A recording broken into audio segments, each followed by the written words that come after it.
Well, we're looking at the spine. This is the lower half of the spine, which we call the lumbar, the middle back, which is called the thoracic, and the cervical spine. And this is the back of the skull right over here. Most car accidents or falls or sports injuries will require the spine to go back and forth. And what ends up happening is there's ligaments in the front and the side and in the back that end up getting torn.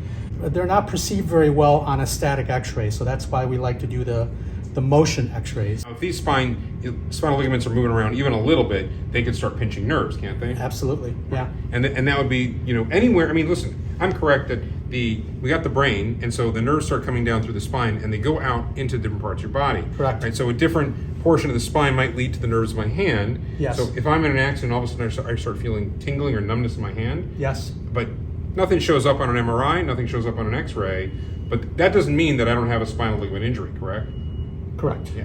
And then if the right vertebra is moving around that's pinching that nerve, that could help explain why that's if it coincides with the nerve that's being presented with pain and or numbness, tingling, then yeah, absolutely. So now these ligaments, I mean, they're covering the spine, right? They're Correct. basically like I would think of it as like a banana peel that's wrapped around. If these would be like poker chips inside of a banana peel, that's kind of what I always envision it.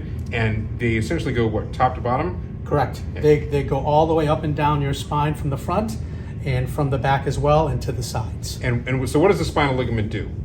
The spinal ligament provides stability to the spine. So without a good stable spinal ligament, then if you have it torn, that's when you have something called ligament laxity. And long-term issues come with ligament laxity. Everything from, if it's up higher up in here, you'll have headaches, dizziness, nausea. Lower down in the spine, you can start having issues with your low back, with pain going down your legs. Some people call that sciatica.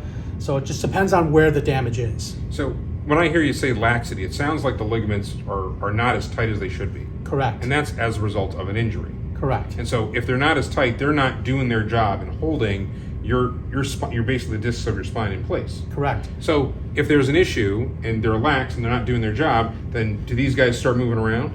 Yeah, they move around excessively. So when they move around too much, in fact, what ends up happening is you end up having something called stabilization surgery. Orthopedic doctor will put a few screws in your neck to keep things together and more tight. So that's the extreme end of that. But it's possible for someone to have that spinal ligament laxity and have an injury to their spine without needing, a fusion surgery. Is that what that is? That is fusion surgery, yeah. So what the point I'm trying to make is, if you don't take care of this in the beginning, down the road, that could be something that is in your future. So now let's say somebody comes in with they experience a spinal ligament injury. So how is that treated? Well, depending on what level it's at, we will start off by doing soft tissue work, which is the muscles around the neck. And when you say level, is it what level of the spine, or is it the level of injury? Both. Well, at the level of the spine, if it's the neck, we will do a lot of traction of the neck. We will do a lot of stretching of the neck. We will provide them with stabilization exercises. They will get stimulation and ultrasound in the back to help with the swelling and irritation and help strengthen some of the muscles that need to be strengthened for them to become more stable down the road. Now, let me ask this. If somebody has a major spinal ligament injury, is there a way to heal that injury? Well, there'll always be, if there's a major injury, there could be what we call a ceiling of improvement. And the more severe the injury, the lower that ceiling is going to be.